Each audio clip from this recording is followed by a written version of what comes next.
TikTok apps নিয়ে আমার কোনো প্রবলেম নেই, বা যারা টিকটকার তাদের নিয়ে আমার কোনো প্রবলেম নেই। জাস্ট আমি টিকটকের মধ্যে যাইতে চেয়েছিলাম না, মানে আমি চাইনি যে আমার ভিডিওগুলো টিকটকে ছাড়া হোক, অ্যান্ড আমার ফ্যামিলি মেম্বার্স এটা পছন্দ করে না। বাট আনফর্চুনেটলি আমার নামে যে ফেক টিকটক অ্যাকাউন্টটা খোলা হয়েছিল, এই নিয়ে আমি সেকেন্ড ভিডিও বানাইতেছি হালার পুত্রি নিয়ে। ওর নামটা হচ্ছে চিল বিন আমির। Very well.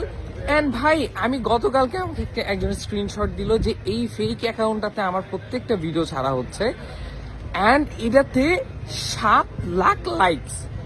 7 lakh, can you imagine? একটা ফেক অ্যাকাউন্টের মধ্যে 7 লাখ লাইকস, অ্যান্ড এর মধ্যে 24,000 ফলোয়ার। আমি তোমাকে এতবার কইতেছি যে ভাই আমার কোনো টিকটক অ্যাকাউন্ট নাই, বাট তারপরও তোমরা কেন যেটা লাইক মারো? সবাই আমার বলতেছে ভাই তোমার ভিডিও এমনিও পুরাটা ছাড়তেছে। আমি জানি না পুরানা মাইয়া। সো আমি এখন থেকে টিকটকের মধ্যে ভিডিও ছাড়া শুরু করবো। আর মারে বাপ, আমার ভাই মাথাটা গরম হয়ে গেছে। তুমি বুঝো একটা ফেক অ্যাকাউন্টের মধ্যে 7 লাখ লাইক, মানুষ 1 মিলিয়ন লাইক লেগে এই টিকটকের মতো কত ভাবলয়। আমি ভাই এদিকে টিকটক করতেছি না, বাট আমার নাম হচ্ছে ঠিকই টিকটকার।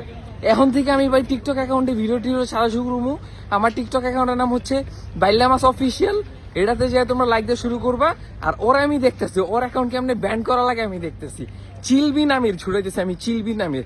আমি দেখাই দিতেছি তুমি করে